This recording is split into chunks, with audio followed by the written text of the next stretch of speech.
ಆದ್ರೆ ಇಲ್ಲಿ ಮೊದಲ ಪ್ರಶ್ನೆಯನ್ನ ನೋಡಿ, ಜೀವ ದ್ರವ ಅಂತೇಳಿ ಕೇಳಿದ್ದಾರೆ. ಏನ್ರಿ ಜೀವ ದ್ರವ ಅಂತಂದ್ರೆ ಏನು? ಎಣ್ಣೆ, ಜೇನುತುಪ್ಪ, ನೀರು ಮತ್ತು ಹಾಲು ಅಂತೇಳಿ ಪ್ರಶ್ನೆಯನ್ನೇ ಕೇಳಿದಾರೆ. ಇಲ್ಲಿ ನಾವು ದ್ರವ ಅಂತಂದ್ರೆ ಜೀವ ದ್ರವ ಅಂತಂದ್ರೆ ನೀರು, ಜೀವ ಜಲ ಅಂತೇಳಿ ನಾವು ಕರಿತೀವಿ. ಹಾಗಾದ್ರೆ ಮನುಷ್ಯರು ತಿನ್ನುವ ಪ್ರಾಣಿ ಮೂಲದ ಒಂದು ಆಹಾರ ಯಾವ್ದಪ್ಪ ಅಂತಂದ್ರೆ ಆ ಪ್ರಶ್ನೆಯನ್ನು ಸಹ ಕೇಳಿದ್ದಾರೆ. ಅದು ಯಾವ್ದಪ್ಪ ಅಂತಂದ್ರೆ ಜೇನುತುಪ್ಪ.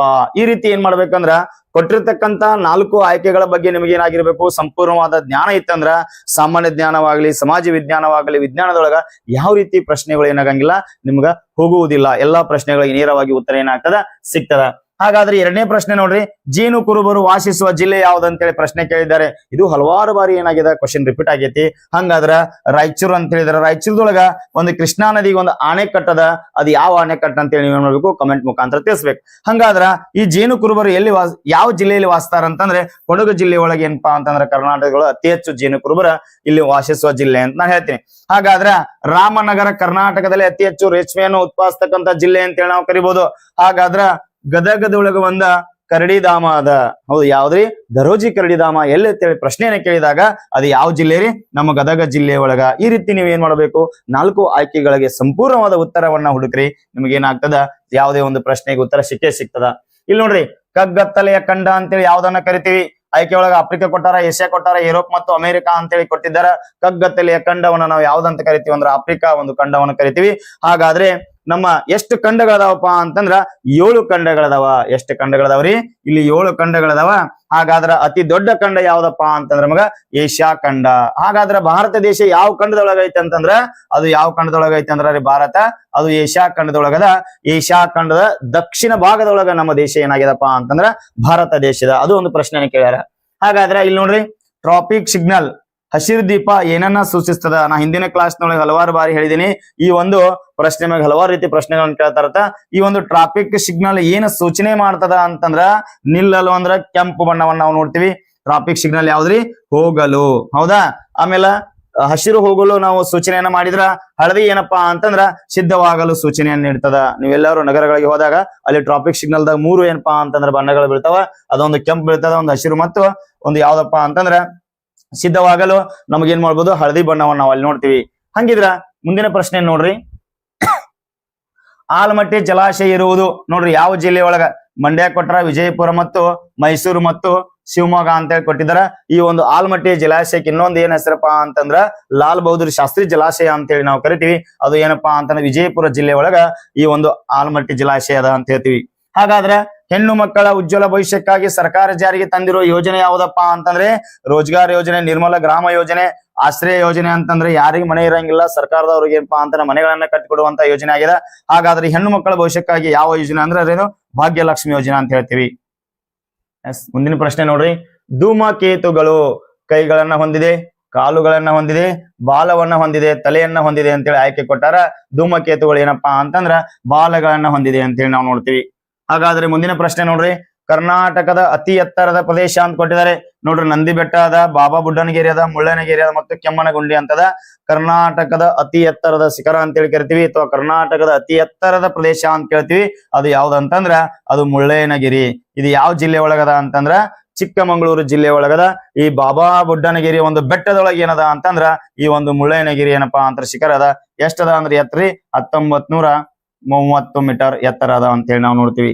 ಹಾಗಾದ್ರೆ ಮುಂದಿನ ಪ್ರಶ್ನೆ ನೋಡ್ರಿ, ಶಿಕ್ಷಣ ಹಕ್ಕು RTI ಕಾಯ್ದೆ ಜಾರಿಗೆ ಬಂದ ವರ್ಷ ಯಾವ್ದಪ್ಪ ಅಂತಂದ್ರ 2010. ಹಲವಾರು ಬಾರಿ ಪ್ರಶ್ನೆ ರಿಪೀಟ್ ಆಗಿದೆ. ಮತ್ತೆ ನೋಡ್ರಿ 10ನೇ ಪ್ರಶ್ನೆ ಮತ್ತೆ ಬಂದ, ಕರ್ನಾಟಕ ಅತಿ ಎತ್ತರದ ಶಿಖರ ಯಾವ್ದಂತಂದ್ರ ಅದು ಮುಳ್ಳಯ್ಯನಗಿರಿ ಅಂತೇಳಿ ನಾವು ಕರಿತೀವಿ. ಹಾಗಾದ್ರ ಆದಿಮಾನವರು ವಾಸಸ್ಥಾನಗಳು ಅಂತ ಪ್ರಶ್ನೆ ಕೇಳ್ಯಾರ. ಆದಿಮಾನವರು ಹಿಂದಿನ ಕಾಲದಾಗ ಎಲ್ಲಿ ವಾಸಿಸ್ತಿದ್ರಂದ್ರ ಬಂಗ್ಲೆಗಳಲ್ಲಿ, ಮನೆಗಳಲ್ಲಿ, ಗುಹೆ ಮತ್ತು ಮೇಲಿನ ಯಾವ್ದು ಅಲ್ಲಪ್ಪ ಅಂತ ಹೇಳ್ರಿ ಗುಹೆಗಳಲ್ಲಿ ತಮ್ಮ ಮಳೆ, ಗಾಳಿ ಮತ್ತು ಕಾಡು ಪ್ರಾಣಿಗಳ ರಕ್ಷಣೆಗೋಸ್ಕರ ಅವ್ರು ಏನ್ ಮಾಡ್ತಾ ಇದ್ರು, ಆದಿಮಾನವರು ಗುಹೆಗಳಲ್ಲಿ ವಾಸಿಸ್ತಾ ಇದ್ರು ಅಂತೇಳಿ ನಾವು ನೋಡ್ತೀವಿ. ಹಾಗಾದ್ರೆ ರಂಗನತಿಟ್ಟು ಪಕ್ಷಿಧಾಮ ಇರುವ ಜಿಲ್ಲೆ ಯಾವ್ದಂತೇಳಿ ಪ್ರಶ್ನೆಯನ್ನ ಕೇಳಿದ್ದಾರೆ. ಹೌದಾ? ಶಿವಮೊಗ್ಗ ಜಿಲ್ಲೆ ಕೊಟ್ಟಾರ, ಬೆಳಗಾವಿ ಕೊಟ್ಟಾರ, ಉತ್ತರ ಕನ್ನಡ ಕೊಟ್ಟಾರ. ಯಾವ ಜಿಲ್ಲೆ ಒಳಗ ರಂಗನತಿಟ್ಟು ಪಕ್ಷಿಧಾಮ ಇದೆ? ಮಂಡ್ಯ ಜಿಲ್ಲೆ ಒಳಗದ. ಹಾಗಾದ್ರೆ KRS ಅಣೆಕಟ್ಟು, ಮೊನ್ನೆ ಒಂದು ಪ್ರಶ್ನೆನ ಕೇಳಿದ್ರಿ ಮೈಸೂರು ಒಳಗ ಅಂತ ಹೇಳಿದ್ರಿ. ಆದ್ರೆ KRS ಅಣೆಕಟ್ಟು ಎಲ್ಲಿದಪ್ಪ ಅಂತಂದ್ರ ಅದು ಮಂಡ್ಯ ಜಿಲ್ಲೆ ಒಳಗದ. ಇದು ನಿಮ್ಗೆ ಗೊತ್ತಿರಬೇಕಾಗಿರ್ತಕ್ಕಂಥ ಪ್ರಮುಖವಾದ ಪ್ರಶ್ನೆ. ಹಾಗಾದ್ರೆ ಏಕದಳ ಧಾನ್ಯಕ್ಕೆ ಉದಾಹರಣೆ ನೋಡ್ರಿ, ಏಕದಳ ಮತ್ತು ದ್ವಿದಳ ಧಾನ್ಯಗಳನ್ನ ಪ್ರಮುಖವಾಗಿ ಒಂದಾದ್ರೂ ಪ್ರಶ್ನೆಗಳನ್ನ ಕೇಳ್ತಿರ್ತಾರ. ಹಾಗಾದ್ರೆ ನೋಡ್ರಿ ಏಕದಳ ಧಾನ್ಯಕ್ಕೆ ಈ ಉದಾಹರಣೆ ಯಾವ್ದಂತ ಏನ್ ಮಾಡ್ಬೇಕು, 4 ಆಯ್ಕೆಗಳನ್ನ ಕೊಟ್ಟಿದ್ದಾರ. ಈ 4 ಆಯ್ಕೆಯೊಳಗ ಒಂದು ಏಕದಳ ಧಾನ್ಯ ಯಾವ್ದದ ಅಂತೇಳಿ ನೀವೇನ್ ಮಾಡ್ಬೇಕು, ಕಮೆಂಟ್ ಮುಖಾಂತರ ನೀವೇನ್ ಮಾಡ್ರಿ ಉತ್ತರವನ್ನ ತಿಳಿಸ್ರಿ. ಹಾಗಿದ್ರೆ ಸಂಬಂಧವಿಲ್ಲದ ಪದವನ್ನ ಆರಿಸಿ ಬರೆಯಿರಿ ಅಂತೇಳಿ ಮುಂದಿನ ಪ್ರಶ್ನೆಯನ್ನ ಕೇಳಿದಾಗ ನೋಡ್ರಿ, ಮಣಿಪುರ್ ರಾಜಧಾನಿ ಏನಾಗ್ಯದ ಇಂಪಾಲದ, ತೆಲಂಗಾಣದ ಏನಾಗ್ಯದ ಹೈದರಾಬಾದದ, ಕರ್ನಾಟಕದ ಏನಾಗ್ಯದ ಬೆಂಗಳೂರದ, ಮೇಘಾಲಯದ ಏನಪ್ಪಾ ಅಂತಂದ್ರ ಶಿಲಾಂಗ, ಇಲ್ಲಿ ಐಜ್ವಾಲ್ ಕೊಟ್ಟಾರ. ಇದೇನಾಕತಿ, ಇದು ರಾಂಗ್ ಆಗ್ತದ. ಹೌದಾ, ಈ ರೀತಿ ಪ್ರಶ್ನೆಗಳನ್ನ ಹೊಂದಿಸಿ ಬರಿ ಅಂತ ಕೊಟ್ಟಿದಾಗ ಆ ಸಂಬಂಧವಿಲ್ಲದ ಪ್ರಶ್ನೆಗಳನ್ನ ನಾವೇನ್ ಮಾಡ್ಬೇಕು, ತೆಗಿಬೇಕಾಗ್ತದ. ನೋಡ್ರಿ ನೆಕ್ಸ್ಟ್ ಪ್ರಶ್ನೆ, 50 ವರ್ಷಗಳ ಕಾಲಮಾನವನ್ನ ಏನೆಂದು ಕರೆಯುತ್ತೇವೆ ಅಂತ ಕೊಟ್ಟಿದ್ದಾರೆ. ನೋಡ್ರಿ ಶತಮಾನೋತ್ಸವ ಅಂದ್ರೆ ಎಷ್ಟು ವರ್ಷ ರೀ, 100 ವರ್ಷ ಕಾಲಮಾನವನ್ನ ಕರಿತೀವಿ. ಬೆಳ್ಳಿ ಹಬ್ಬ ಅಂದ್ರೆ ಎಷ್ಟು ಕರಿತೀವಿ ನಾವು, 25 ವರ್ಷಗಳ ಕಾಲಮಾನ ಅಂತೇಳಿ ಕರಿತೀವಿ. ದಶಮಾನೋತ್ಸವ ಅಂದ್ರೆ ದಶ ಅಂದ್ರೆ ಎಷ್ಟು, 10 ವರ್ಷಗಳ ಕಾಲಮಾನವನ್ನು ಕರಿತೀವಿ. ಹಾಗಾದ್ರೆ ಈ 50 ವರ್ಷಗಳ ಒಂದು ಕಾಲಮಾನವನ್ನ ನಾವು ಏನಂತ ಕರಿತೀವಪ್ಪ ಅಂತಂದ್ರೆ ನಾವು ಸುವರ್ಣಯುಗ ಅಂತೇಳಿ ಕರಿತೀವಿ. ಸುವರ್ಣ ಮಹೋತ್ಸವ ಅಂತೇಳಿ ನಾವೇನ್ ಮಾಡ್ತೀವಿ, ಈ ಒಂದು 50 ವರ್ಷಗಳ ಕಾಲಮಾನವನ್ನ ಕರಿತೀವಿ.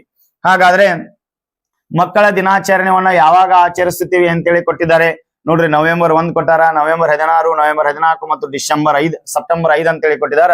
ಇಲ್ಲಿ ಮಕ್ಕಳ ದಿನಾಚರಣೆಯನ್ನ ಏನ್ ಮಾಡ್ತೀವಿ, ನವೆಂಬರ್ 14ರಂದು ಆಚರಣೆಯನ್ನ ಮಾಡ್ತಾ ಇದೀವಿ. ಹಾಗಾದ್ರೆ ಈ ದಿನಾಚರಣೆಗಳ ಮ್ಯಾಗ ಏನ್ ಮಾಡ್ತಾರ ಅಂದ್ರೆ ಪ್ರಮುಖವಾಗಿರ್ತಕ್ಕಂಥ ಹಲವಾರು ಪ್ರಶ್ನೆಯನ್ನು ಕೇಳ್ತಿರ್ತಾರ, ಅವುಗಳನ್ನ ನೋಡ್ಕೊರಿ. ಕರ್ನಾಟಕದಲ್ಲಿ ಯಾವ ನೃತ್ಯಪ್ಪ ಅಂತಂದ್ರೆ ಯಕ್ಷಗಾನ. ಹಾಗಾದ್ರೆ ಆಂಧ್ರ ಪ್ರದೇಶದಲ್ಲಿ ಯಾವ್ದಂತೇಳಿ ಪ್ರಶ್ನೆಯನ್ನ ಕೇಳಿದ್ದಾರೆ. ನೋಡ್ರಿ ಕರ್ನಾಟಕದಲ್ಲಿ ಯಕ್ಷಗಾನ, ಆಂಧ್ರ ಪ್ರದೇಶದಲ್ಲಿ ಯಾವ್ದಂತ ಕೇಳಿದ್ದಾರೆ. ಇಲ್ಲಿ ನೋಡ್ರಿ ಮಣಿಪುರಿ, ಹೌದಾ.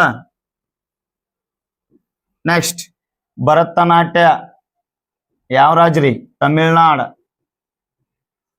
ನೆಕ್ಸ್ಟ್ ಕೊಚ್ಚಿಪುಡಿ ಯಾವ್ದ್ರಿ, ಆಂಧ್ರ ಪ್ರದೇಶದು. ನಮ್ಮ ಆಯ್ಕೆ ಯಾವ್ದ್ರಿ, ಕೊಚ್ಚಿಪುಡಿ ಆಗ್ತದ. ಬಾಂಗ್ರಾ ಯಾವ್ದಪ್ಪ ಅಂತಂದ್ರ ಇದು ಪಂಜಾಬ್. ಯಾವ ರಾಜ್ಯದ್ರಿ, ಪಂಜಾಬ್ ರಾಜ್ಯದ ಒಂದು ನೃತ್ಯ ಅಂತೇಳಿ ನಾವು ಕರಿತೀವಿ. ಹಾಗಾದ್ರೆ